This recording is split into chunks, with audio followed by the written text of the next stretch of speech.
Everyone, let's talk about this controversial topic of reading more books. It's not really controversial, but if you spend some time in the booktube community, you can get the feeling that we're all obsessed with numbers, that we constantly want to read more, and that we put out a lot of content on reading hacks.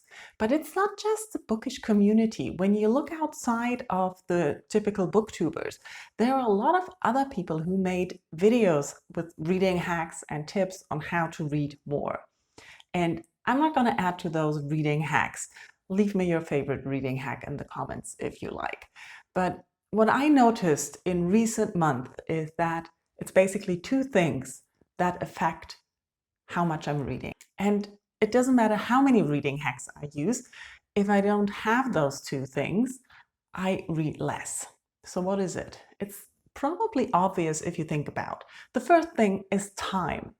If I don't have time to sit down and read, I read less. I recently noticed this when I had a week off work and I was on vacation. And since we were in lockdown, I couldn't go anywhere. I was basically home alone all the time. So in that week, from Monday to Friday, I approximately read 600 or 700 pages, which is a lot for me. And I compared it with the week after, when I went back to work, Monday to Friday, I think I read maybe 50 pages.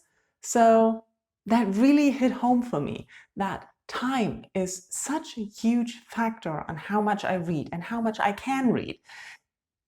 And then comes the second part, Mindframe.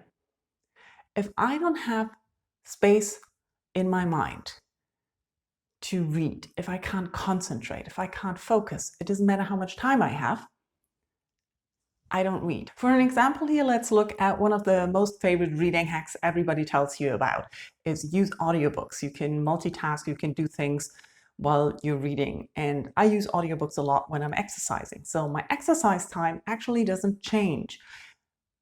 But when I can't focus on anything, I tend to listen to a lot of podcasts where I don't really mind if I don't follow the content, or if I finish the podcast and I wonder, what did I just listen to? It's more like background noise.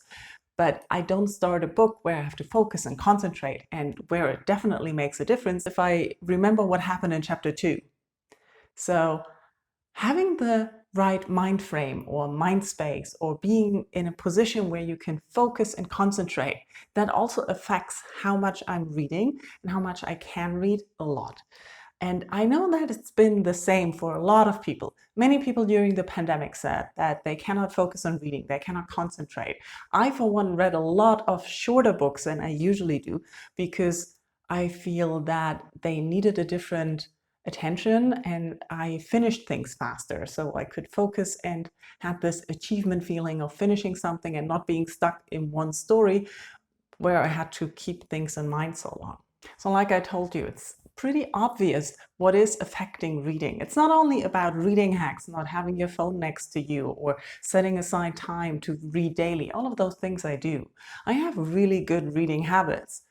I just don't always have the time to sit down and am in the right mind space to read, especially after work. I'm struggling with that. Mostly with this job. Other jobs work better. But anyways, let me know in comments, what have you noticed about your reading, especially last year. We all made discoveries about our reading habits, what worked for us, what didn't work for us, things we changed. Tell me what has the biggest impact on how much you read. And let me know your favorite reading hack, as I said. Thank you all for watching.